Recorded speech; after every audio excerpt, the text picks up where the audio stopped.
Hello friends, आज की इस वीडियो में हम बात करने वाले हैं भारत के उन टॉप मिस्ट्रीज़ के बारे में जिन्हें आज तक कोई सॉल्व नहीं कर पाया है। तो चलिए बढ़ते हैं वीडियो की तरफ।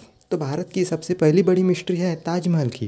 दोस्तों, हम सभी को पता है ताजमहल को मुग़ल शासक शाहजहां ने मुमताज़ महल की याद में बनवाया था, पर कई लोगों का मानना यह है कि ताजमहल को समुद्रगुप्त ने बनवाया था और यह एक शिवजी का मंदिर है जिसका नाम तेजो महालया था। तेजो महालया एक संस्कृत शब्द है जिसका अर्थ होता है शिव का मंदिर।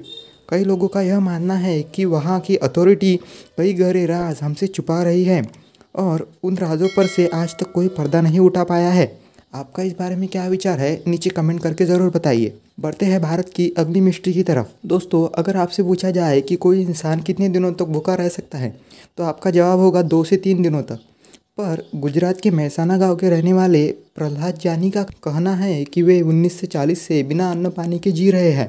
प्रहलाद जी की उम्र 90 सालों से ज़्यादा है और उन्होंने अपना आध्यात्मिक जीवन जब शुरू किया था तब वे केवल 10 साल के थे और तभी से वे बिना अन्न पानी के जी रहे हैं, ऐसा उनका कहना है। 2003 से उन पर कई ऑब्जर्वेशंस किए गए हैं, पर आज तक इसके पीछे का राज कोई एक्सप्लेन नहीं कर पाया है और अभी तक ये अनसुलझी मिस्ट्री है। तीसरी मिस्ट्री है शिवकर तलपड़े की।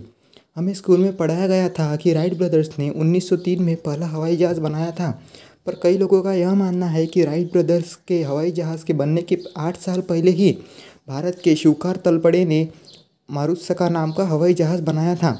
मारुत्सका यह शब्द 2 शब्दों से मिलकर बनाया गया है, मरुत और सका। मरुत का अर्थ होता है हवा और सका का अर्थ होता है मित्र। लोगों का मानना यह है कि 1895 में तलपड़े ने मुंबई के चौपाटी बीच पर इस विमान की टेस्ट की थी, पर आज तक इस पर कोई भी ठोस सबूत नहीं मिला है, इसलिए यह भी एक अनसुलझी मिस्ट्री बनकर रह गया है। चौथी मिस्ट्री है द 9 अननोन मैन की, जिन्हें इल्यूमिनाटी के नाम से भी जाना जाता है। द 9 अननोन मैन यह एक सोसाइटी थी जो सम्राट अशोक ने 270 BC के आसपास बनवाई थी। इस सोसाइटी को गुप्त और शक्तिशाली नॉलेज को डेवलप करने के लिए और इस नॉलेज को गलत हाथों में जाने से बचाने के लिए बनाया था। इन 9 लोगों ने अपने सारे गुप्त और शक्तिशाली ज्ञान को 9 किताबों में परिवर्तित किया था। उन 9 किताबों में से एक किताब थी माइक्रोबायोलॉजी की, दूसरी थी द साइंस ऑफ किलिंग, तीसरी थी अल्केमी।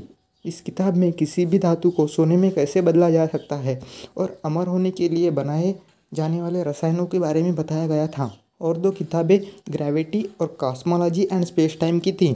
अब यह घटना सच्चाई है कि मिथक, यह आप पर निर्भर करता है। बढ़ते हैं 5वीं मिस्ट्री की तरफ, जो है आयरन पिलर की।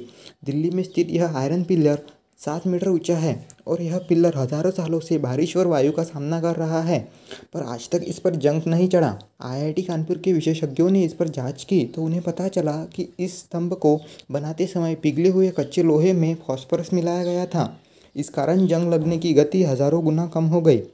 फास्फोरस की खोज 1669 में की गई थी, मगर चौंकाने वाली बात यह है कि स्तंभ 1600 वर्षों से भी अधिक पुराना है। हमारे लिए यह एक गर्व की बात है, पर इतने पुराने समय में उन्होंने इतना केमिकली एडवांस पिलर कैसे बनाया, यह आज तक किसी को पता नहीं है। वीडियो में बताई गई मिस्ट्रीज़ अगर आपको पसंद आई हो तो वीडियो को लाइक और शेयर कर दीजिए और सब्सक्राइब करना मत भूलिए। मिलते हैं अगली वीडियो में।